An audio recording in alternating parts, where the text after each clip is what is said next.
brought to you by Rajnigandha।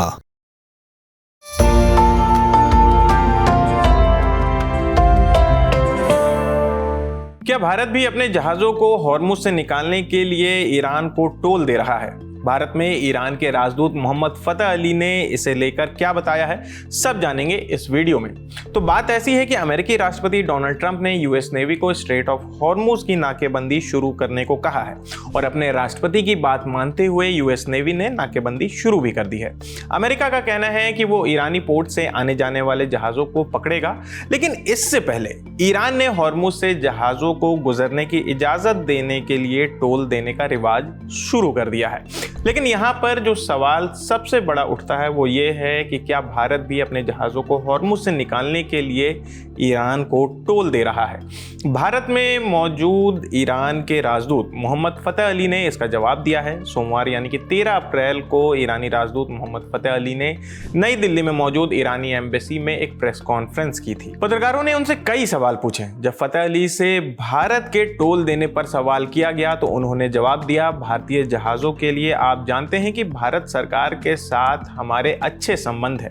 हम भारतीय जहाज़ों के लिए अच्छी तैयारी चाहते हैं। आप जानते हैं कि हमारे विदेश मंत्री यानी कि सैयद अब्बास अरागची ने भारत को उन 5 देशों में से एक बताया है जिन्हें ईरान अपना दोस्त मानता है।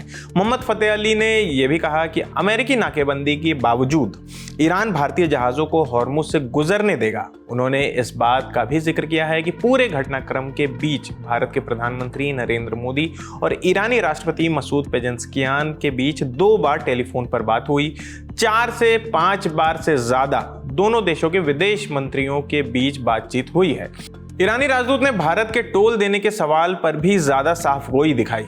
इंडिया टुडे के रिपोर्ट के मुताबिक उन्होंने कहा कि आप भारत सरकार से पूछ सकते हैं कि क्या हमने अब तक कोई चार्ज लिया है। फतह अली भारत के लोगों और भारत सरकार का शुक्रिया अदा किया है। उन्होंने कहा कि मैं सभी भारतीय लोगों को धन्यवाद देना चाहता हूं। मेरा मानना है कि उन्होंने दिखाया है कि वे मुश्किल समय में सच में भरोसेमंद और दयालु साथी हैं। मैं इस मुश्किल समय में सभी ज़रूरी इंतजाम करने के लिए भारत सरकार को धन्यवाद देना चाहता हूं। भारत ने भी बार बार उन खबरों को गलत बताया कि ईरान युद्ध शुरू होने के बाद ईरान ने हॉर्मुज से जहाज की आवाजाही पर पूरी तरह रोक लगा दी थी, जिसके बाद उसने एलपीजी के टैंकर्स को निकालने के लिए टोल दिया था। भारतीय अधिकारियों के मुताबिक भारत के झंडे वाले करीब 15 जहाज अभी भी फारस की खाड़ी में फंसे हुए हैं। ईरानी राजदूत ने डोनाल्ड ट्रंप के हॉर्मुज ब्लॉकेड पर प्रतिक्रिया दी है। उन्होंने कहा कि अमेरिका भरोसे के लायक नहीं है और हर बार धोखा देता है।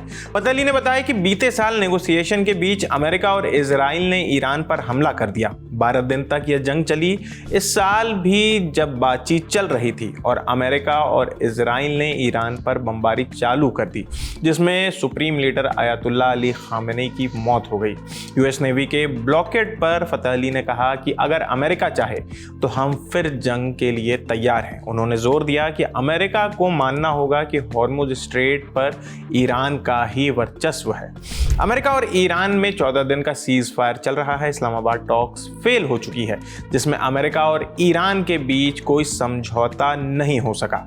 मोहम्मद फतह अली ने कहा कि अगर अमेरिका ईरान के साथ समझौता चाहता है तो उसे ईरान की शर्तें मंजूर करनी होंगी। उन्होंने दावा किया है कि अमेरिका ने ईरान की काबिलियत को सही तरह से आंका नहीं है और अब वो हमें परखना बंद कर दे। तो फिलहाल इस खबर में इतना ही। आपकी इस खबर पर क्या राय है हमें कमेंट करके ज़रूर बताएं। मेरा नाम आसिफ असरार है, कैमरे के पीछे हमारे साथी राहुल हैं। देखते रहिए दी ललन टॉक। शुक्रिया।